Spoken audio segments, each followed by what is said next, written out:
बोलता हूँ, न किसी जाति और धर्म पर बोलता हूँ। मैं साफ साफ कहता हूँ, हर जुल्म और जालिम के खिलाफ मैंने संघर्ष करना सीखा है। वो चाहे जुल्म और जालिम किसी भी समुदाय, किसी भी जात, किसी भी संप्रदाय, किसी भी क्षेत्र से हो, हमारी लड़ाई मजलूमों के है, गरीबों का, शोषितों की लड़ाई है। हम उस जुल्म और जालिम के खिलाफ लड़ते रहेंगे। चेहरे कोई हो, शक्ल कोई हो, नाम कोई हो, जात कोई हो, धर्म कोई हो, जगह कोई हो, संघर्ष मेरा जुल्म और जालिम के खिलाफ जारी। रोनिया चले जब चुनाव हारी उसके बाद से एक ट्वीट आया उनका, बोलिए कि कटाई और छटाई भी होगा, इसका मतलब क्या है? मैंने तो ऐसा ट्वीट नहीं देखा है और आधिकारिक तौर पर रोहिणी जी, ट्विटर हैंडल और फेसबुक हैंडल, आधिकारिक तौर पर रोहिणी जी ने महागठबंधन के कार्यकर्ताओं को, इंडिया गठबंधन के कार्यकर्ताओं को, उन्होंने ये जो पूरे चुनाव के प्रकरण में जिन्होंने योगदान दिया है, उनकी भूरी भूरी प्रशंसा भी की और उनके हौसले अफजाई की है। ऐसे ट्वीट को मैंने नहीं देखा है, इसलिए मैं इस ट्वीट पर कोई कमेंट नहीं करूँगा। नीतीश जी जब महागठबंधन के सरकार में थे तो लगातार विशेष राज्य की दर्जे की मांग कर रहे थे। अब सरकार में है और केंद्र में भी इनकी पार्टी जो जदयू है वो समर्थन दी है, तो क्या लगता है कि बिहार को विशेष राज्य का दर्जा? चुनाव में हम लोग जो इतनी आशातीत सफलता थी इंडिया गठबंधन के लोगों ने को नहीं मिला। हम 9 सीट 10 सीट पर ही सिमट गए। बिहार की आवाम ने नीतीश कुमार जी और मोदी जी को मैंडेट दिया है। तो ये पहली घटना है 2004 के बाद। 2004 में जब यूपीए 1 था तो मनमोहन सिंह की सरकार बिहार पर डिपेंड थी और बिहार में उस समय आपको याद होगा कि ग्रामीण विकास मंत्रालय श्री रघुवंश बाबू को मिला था। लालू प्रसाद यादव जी रेल मंत्री थी, रामविलास जी टेलीकॉम मंत्री थे और देवेंद्र प्रसाद यादव जी खाद्य सुरक्षा मंत्री थे। उस समय बिहार ने केंद्र से अपना हिस्सा, संतुलित हिस्सा लेने के काम किया था और बिहार के अंदर विकास के कई इंफ्रास्ट्रक्चर्स जो है डेवलप हुए थे। बिहार को बहुत सारी राशि मदद मिली थी।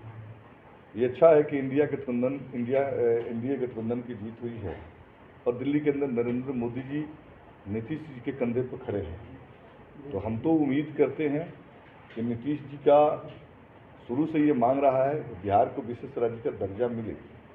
हम लोगों ने भी, हमारी पार्टी ने भी और इंडिया गठबंधन के हर एलाई ने भी नरेंद्र मोदी जी से नीतीश जी के नेतृत्व में जाकर मिला था और स्पेशल स्टेटस की, विशेष राज्य की दर्जा की मांग की थी। हम लोग आज भी ये आग्रहपूर्ण तरीके से कहना चाहते हैं कि माननीय मुख्यमंत्री जी, अब आपके ऊपर सरकार की निर्भरता है और आप चाहें तो बिहार के आवाम को इंसाफ दिला सकते हैं। बिहार को स्टेटस, विशेष राज्य का दर्जा आप दिला सकते हैं और विशेष राज्य के दर्जे के साथ बिहार के अंदर लघु कुटीर उद्योग से लेकर बड़े उद्योग की जाल बिछ सकता है। जो हमारे नौजवान गुजरात जाते हैं, जो हमारे नौजवान हरियाणा, पंजाब, दिल्ली जाते हैं, वो नौजवानों को आप बिहार के अंदर काम दे सकते हैं। तो ये काम को नीतीश जी को के ऊपर निर्भर करता है कि नरेंद्र मोदी जी पर कितनी दबाव बनाकर बिहार को इंसाफ दिलाए। और हम समझते हैं कि मुख्यमंत्री इस तरह के जो प्रयास करेंगे कि अगर विशेष राज्य के दर्जा मिले, बिहार के अंदर इंडस्ट्री डेवलप हो, नौजवानों को काम मिले, तो पूरा इंडिया गठबंधन नीतीश जी के साथ खड़ा होगा। बिहार के जनता को, बिहार के आवाम को इंसाफ मिलना चाहिए, उसको रोजगार मिलना चाहिए, उसके लिए इंडस्ट्रीज बनना चाहिए, इंफ्रास्ट्रक्चर डेवलप होना चाहिए, बीमारू राज्य के दर्जा से बिहार को आगे निकलना चाहिए। तो ये तो हम चाहते हैं कि नीतीश जी पर निर्भर ये सरकार है, तो नीतीश जी ये सरकार से हासिल करें, ये बिहार के हित में होगा। हम राजनीति इस मसले पर नहीं करना चाहते। अच्छा, एक बात बताइए, इंडिया गठबंधन की अगर हम बात करें तो अभी जन स्वराज की बात चल रही है। प्रशांत किशोर एक नई पार्टी लेकर आ रहे हैं और वो कह रहे हैं कि दोनों गठबंधन को हम हराकर सरकार में आ जाएंगे। कितना चैलेंजिंग मानते हैं आप उनको? मैं तो एक लाइन में आपको बोलूँ, प्रशांत किशोर आरएसएस का बिहार के अंदर एजेंट है। आप लोगों ने देखा कि प्रशांत किशोर जी इंडिया गठबंधन को हराने के लिए कई कुत्सा प्रयास सीवान से लेकर जो है कई जगहों पर किया और भाजपा को मदद करने की उन्होंने पूरी कोशिश की और उससे भी नहीं हुआ।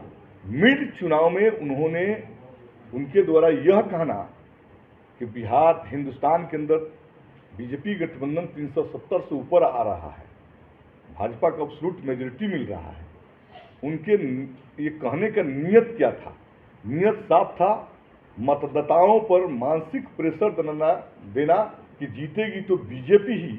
ये नरेंद्र मोदी कहते थे, भाजपा के लोग कहते थे, लेकिन एग्जिट पोल का सहारा लेकर प्रशांत किशोर जी ने जो बात कही, तो ये तो प्रमाणित कर दिया कि प्रशांत किशोर जी बीजेपी के बी टीम के रूप में देश के अंदर काम कर रहे हैं।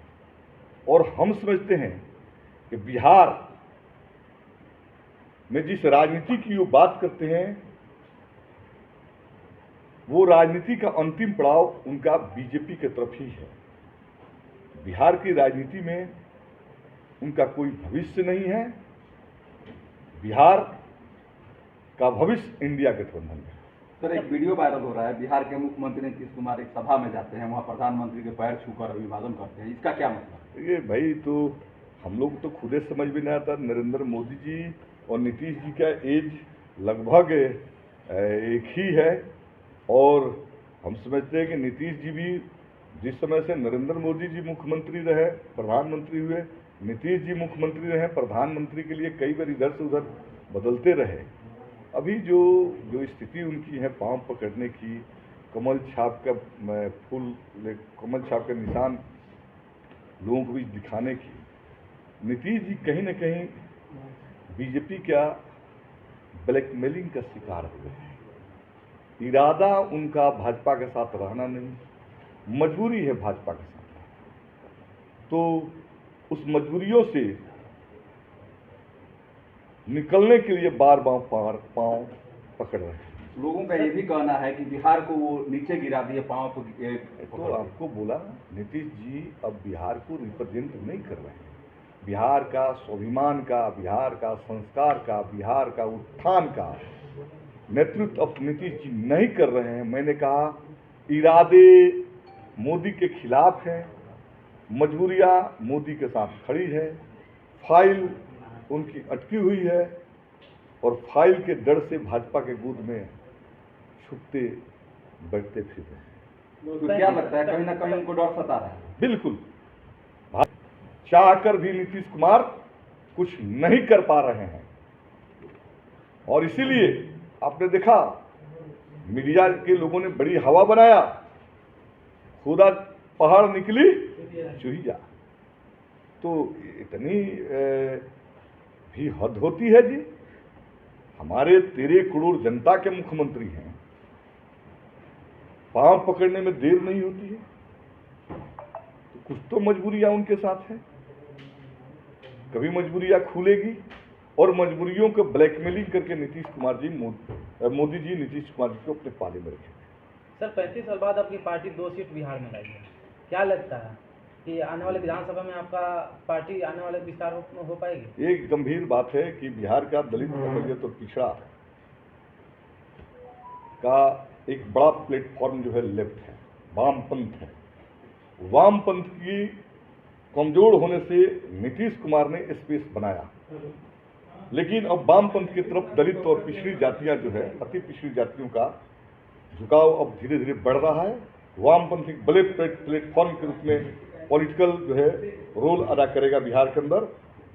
समूल अति पिछड़ी दलित जातियों का प्लेटफॉर्म बनेगा, और अगले चुनाव में इसका बेहतरीन रिजल्ट आप देखिएगा।